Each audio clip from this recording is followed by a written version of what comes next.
Last Thursday's announcement in relation to the timing of the voice and the words from the PM was a significant moment for this country.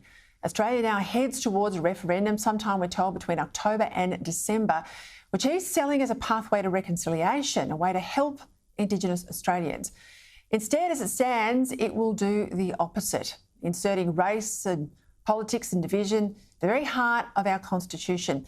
As former Prime Minister Tony Abbott wrote today in The Australian, the reality is the voice in its current form will be another layer of bureaucracy, a form of co-governance, he says, where the representatives of 4% of the country will have a constitutionally guaranteed special say over the governance of everyone.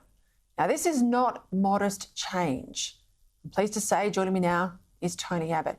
Tony, welcome.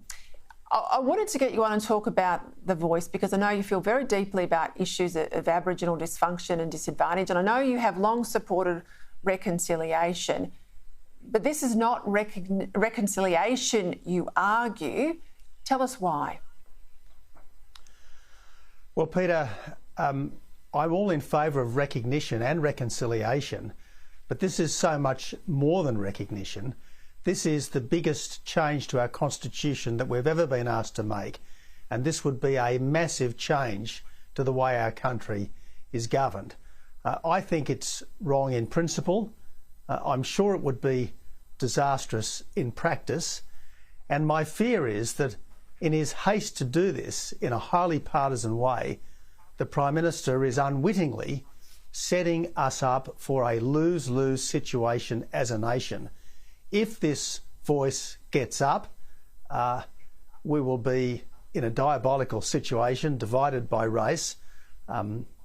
If this voice doesn't get up, well, there'll be a lot of embittered Indigenous people, and the cause of reconciliation will be badly set back. Now, I hope even at the 11th hour, it might be possible for the Prime Minister to think again. Surely, the business of constitution making, the business of constitution changing should be a much more bipartisan thing than we've so far seen from the Prime Minister. Even today, he was out there essentially bad-mouthing Peter Dutton and accusing him of not showing sufficient interest in this and not showing sufficient respect for Aboriginal people. And that is the wrong way to go about doing something like this. I played a little bit earlier in the show comments he made in a Q&A session with journalists after the announcement about something else, but he got a question about the voice. And it was put to him by a journalist. If the voice was in play right now, Prime Minister, would you have had to agree this Labor Green Deal on a safeguard mechanism, emissions reduction? Would that have to have been run past the voice? And he pushed back pretty hard. He tried to make fun of the journalist. He said, look, the voice is not about defence. The voice is not about the environment. The voice is not about foreign affairs. But if the voice is in the Constitution and it affects and relates to any laws that relate to Aboriginal people, well, it's about all those things, surely. Yep, it's about everything relating to Indigenous people, and that is potentially everything that the voice chooses to have an interest in. And if the government doesn't consult the voice, if the government doesn't adequately heed the voice, if the government doesn't adequately resource the voice, well, it's off to the High Court, it's lawyers at 7 paces, and the impact on the way we are governed will be absolutely dramatic. All right, let's go to New South Wales on the weekend, your home state, of course. Your reflections on the loss. What drove the Libs out of power? Peter, Dom Perrottet is a good guy, and the coalition government in New South Wales has done a lot of good things, particularly the massive infrastructure projects that got up with, I have to say, a fair bit of federal support as well. But I think if you want to win an election, you've got to create a contest. And I don't think that the Liberal Party in New South Wales has done enough to create a contest. And if we look at a whole lot of recent election results right around the country, I think there's a pretty clear lesson. It's the 4 L's lesson, Labor, Light, Liberals lose. And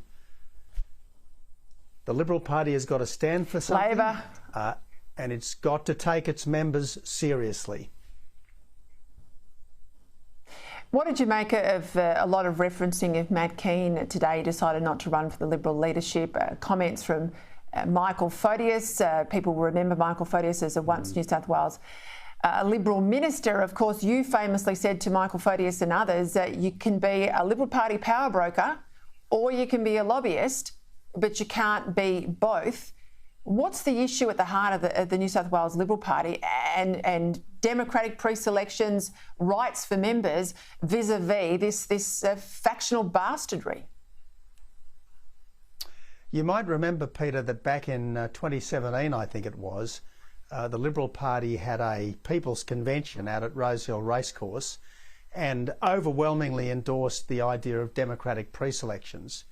Well, the factional warlords who have run the New South Wales division for years have since then manipulated the rules to try to deny Liberal Party members their democratic decision-making over who should be candidates. Now, if you treat the members so badly, you can hardly complain if they go on strike. And this is why whatever happens in the future, as well as standing for something in policy, the Liberal Party has got to take its members seriously.